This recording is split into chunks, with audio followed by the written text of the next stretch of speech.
और सबसे इंपॉर्टेंट अपने अर्थ मिनरल्स जैसे यूरेनियम, नियोडाइमियम और डिस्प्रोजियम के बड़े भंडार मौजूद है। ये मिनरल्स स्मार्टफोन्स, लैपटॉप्स, जीपीयूज और हाईटेक डिफेंस सिस्टम्स के लिए बेहद जरूरी है।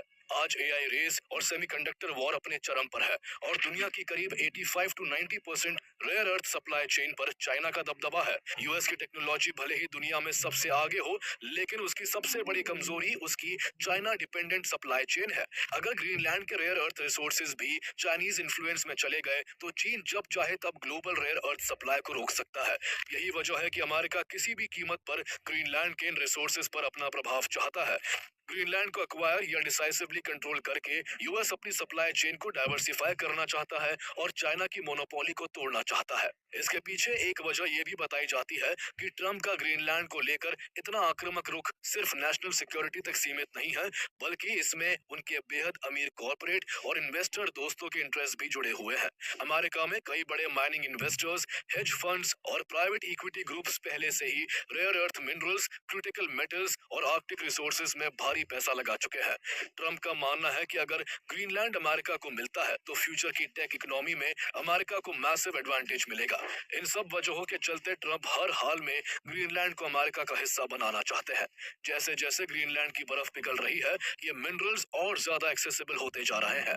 अमेरिका इसे एक स्ट्रेटेजिक अपॉर्चुनिटी के तौर पर देख रहा है और इसी संसाधनों की दौड़ ने यूएस को उस मोड़ पर ला खड़ा किया है जहां ट्रंप मानते हैं कि अगर बातचीत से रास्ता नहीं निकलता तो अमेरिका अपनी ताकत दिखाने से भी पीछे नहीं हटेगा। अपनी इसी बोल्ड स्ट्रेटेजी की एक खतरनाक झलक यूएस ने तब दिखाई जब उसने वेनेजुएला में एक बहुत बड़े मिलिट्री ऑपरेशन को अंजाम दिया। जनवरी 2026 में ऑपरेशन एब्सोल्यूट रिजॉल्व के तहत यूएस स्पेशल फोर्सेस ने कैराकस पर स्ट्राइक की और वहां के प्रेसिडेंट निकोलस मादुरो को कैप्चर कर लिया। इस ऑपरेशन के तुरंत बाद ट्रंप ने ग्रीनलैंड को लेकर वेदर दे लाइक इट और नॉट जैसे शब्दों का इस्तेमाल करके ये संकेत दिया कि अगर डिप्लोमेसी काम नहीं करती तो अमेरिका बाकी ऑप्शंस पर भी विचार कर सकता है।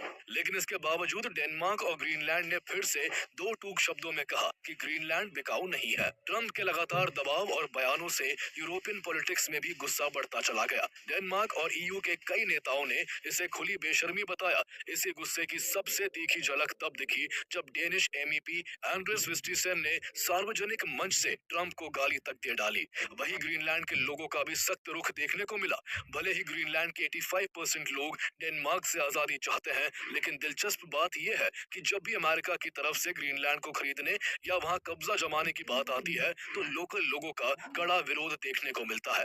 वो साफ तौर पर कहते हैं कि भले ही वो आजादी चाहते हैं, लेकिन अगर उन्हें चुनना पड़ा तो वो डेनमार्क के साथ ही रहना पसंद करेंगे। उनके लिए अमेरिका के साथ जाने का मतलब अपनी पहचान खोकर केवल एक मिलिट्री बेस बनकर रह जाने के बराबर होगा।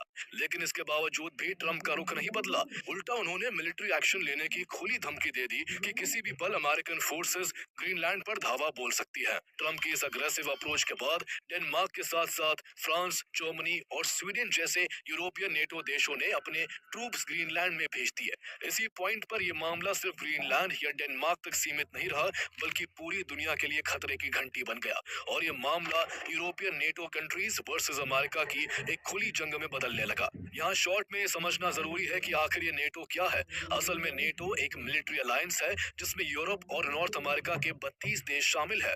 इसका सबसे अहम नियम यह है कि अगर नेटो के किसी एक मेंबर देश पर हमला होता है तो उसे सभी नेटो देशों पर हमला माना जाता है और सभी मिलकर जवाब देने के लिए बाध्य होते हैं। लेकिन यहाँ दिक्कत यह है कि अमेरिका और डेनमार्क दोनों ही नेटो का हिस्सा है और चूंकि ग्रीनलैंड डेनमार्क का हिस्सा है, इसलिए अगर अमेरिका ग्रीनलैंड की सोवेरेनिटी को फोर्स से नुकसान पहुंचाता तो वही कदम European NATO countries versus America की सीधी टक्कर में बदल सकता था। नेटो के कई मेंबर देशों ने साफ वार्निंग दी कि अगर यूएस ने ग्रीनलैंड के खिलाफ मिलिट्री फोर्स इस्तेमाल किया तो कलेक्टिव डिफेंस रूल्स एक्टिवेट हो जाएंगे। हालात यहाँ तक बिगड़ गए कि अमेरिका ने उन यूरोपियन देशों पर भारी ट्रेड टैरिफ्स लगा दिए जो ट्रंप के ग्रीनलैंड प्लान का विरोध कर रहे थे। अमेरिका की यह सनक खुद यूएस को भी भारी नुकसान पहुंचा सकती थी, क्योंकि यूरोप के साथ संबंध टूटने का मतलब होगा एक महाशक्ति के रूप में अमेरिका का अलग थलग पड़ जाना, जिसका सीधा फायदा चाइना उठाएगा। यही वजह थी कि जब नेटो देशों ने खुलकर ट्रंप का विरोध किया तो 21 जनवरी 2026 को डेवोस कॉन्फ्रेंस में ट्रंप को बयान देना पड़ा कि वो ग्रीनलैंड हासिल करने के लिए मिलिट्री फोर्स का इस्तेमाल नहीं करेंगे। ऐसे में आने वाले समय में ये देखना दिलचस्प होगा कि क्या ट्रंप अपनी आर्ट ऑफ द डील से इसे हासिल कर पाते हैं या फिर उन्हें हमेशा ग्रीनलैंड के न मिल पाने का मलाल करते रहना पड़ेगा।